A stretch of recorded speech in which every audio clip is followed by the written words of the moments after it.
Plant enthusiasts have been gathering at Hope Royal Botanical Gardens in St. Andrew to witness a rare event, the blooming of the Talipot palm, also known as the century palm.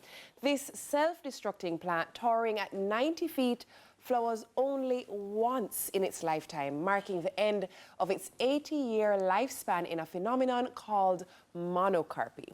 Carla Myrie, Executive Director of the Nature Preservation Foundation, joins us to share some insights on the significance of this extraordinary occurrence. Welcome to Sunrise, Carla. Good morning. Good morning. Good morning. Good morning, Andy. Good morning, Dennis. Pleasure to be here. Oh, it's lovely to have you. Lovely, and I'm lovely. glad your glasses could come with you because, girl, they are on fire. I'm telling you. You look fantastic. Thank you. Thank you.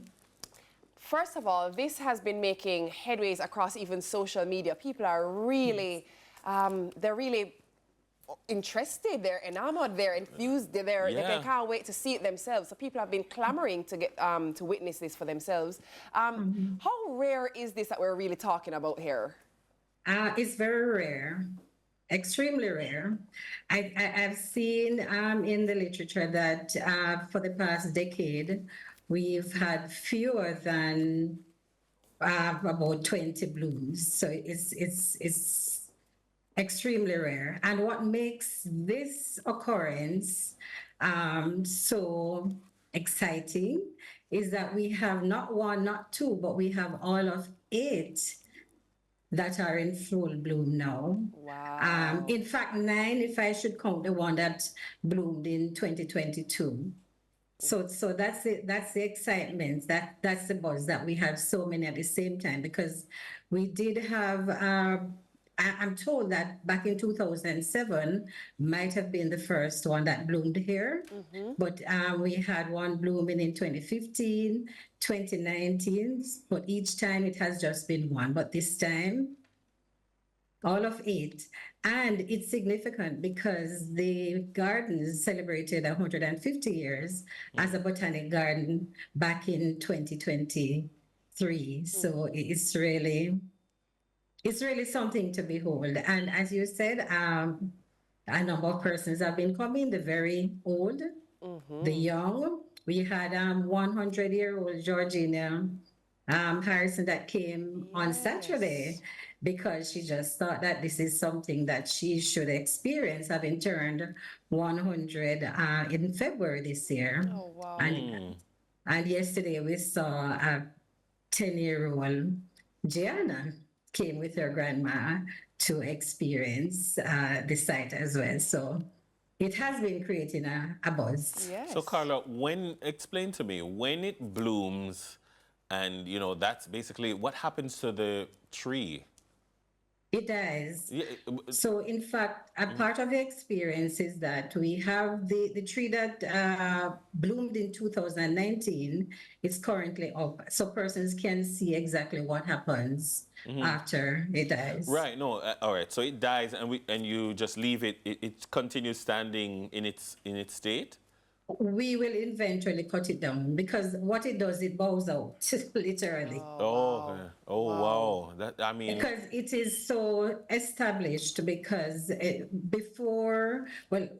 is said that as tall as it is above ground, similarly beneath the ground, right. Wow. Whoa. Okay. And so are you making plans, actively continuing to plant more so that in years to come we'll be able to see, other generations will be able to see the blooming of them? Well, we don't have to right now. Based on our last count, we have about 50 throughout the garden. So what happens, nature takes its course.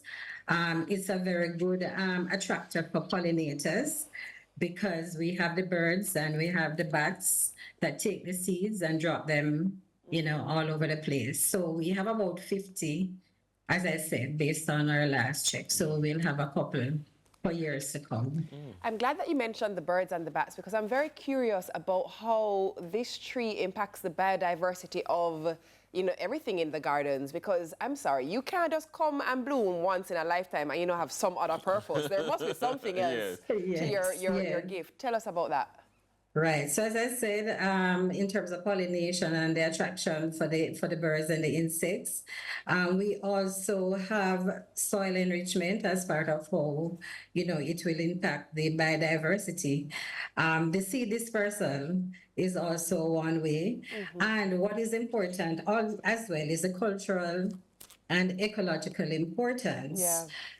Because the bloom, though not endemic to Jamaica, it holds some cultural significance in regions where it is native. Where we understand that it's native to Sri Lanka Oh.